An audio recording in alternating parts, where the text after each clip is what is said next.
These are my top 5 indie albums of like all time. The first one that I've got is Catfish the Bottom on the Ride, purely because it has the anthems like Soundcheck, Seven, Oxygen, Red, Glasgow, like Heathrow, like those songs. The only one it doesn't have is Cocoon, and I feel like that is the ultimate indie anthem. However, the album that Cocoon's on doesn't have a lot of indie anthems compared to like The Ride. Also, I feel like the soundtrack to my life from the age of like 14, 17, and is what got me into indie music. And I feel like I couldn't say this album without, I couldn't do this video without this album, is basically what I'm trying to say. My top tracks are Soundcheck, Seven, and Anything. I do love Glasgow, and my boyfriend is from Glasgow and he hates that song, and I think that's not true, so I did put it in my top 3, is purely because like, now he's just hilarious to me and I can't listen to the song without thinking of him. The second one for me is Sam Fender. I have gone for 17 Going Under. I do love every single one. I feel like you could put anyone in there, but I have gone for 17 Going Under because I feel like that is the one that revived indie. Like, I feel like it paved the way for our current indie and like our generation of indie.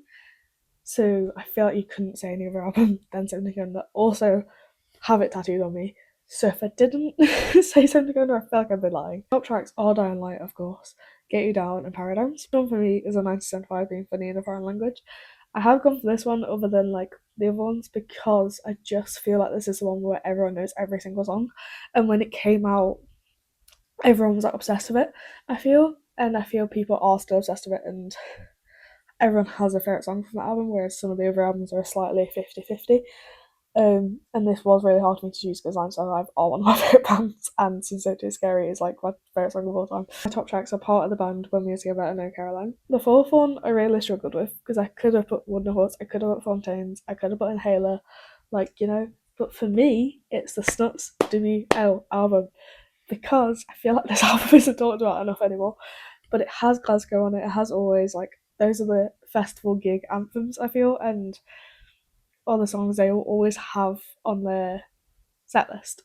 And I think just really paved the way for a bit of a really great time in indie, and I feel like they're the ones you expect to hear at a festival. And I feel like every person that falls in love with indie music comes across that album at some point and just falls in love with it, and it's sort of like is a bit of a core memory for them, but that could just be me. My top tracks are Glasgow, of course, Always, and Somebody Loves You. The fifth one for me is Palmer Martini of These Streets because I feel like it inspires so many indie artists, and especially that classic acoustic indie sound. I feel like that all comes from here, and I feel like he is like one of the first indie artists that like did something other than like Arctic Monkeys, you know, the classic bands. But I feel like Palmer Martini was the first one that actually like created a sound for himself that has now become so iconic. And I just think you generally can't like fall in love with indie without falling in love with Palantini and like that album. And it is generally like one of my favorite albums of all time.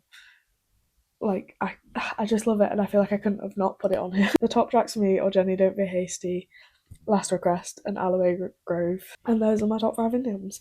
Please tell me if you disagree and what your top 5 are, because I feel like there's going to be a lot that people disagree.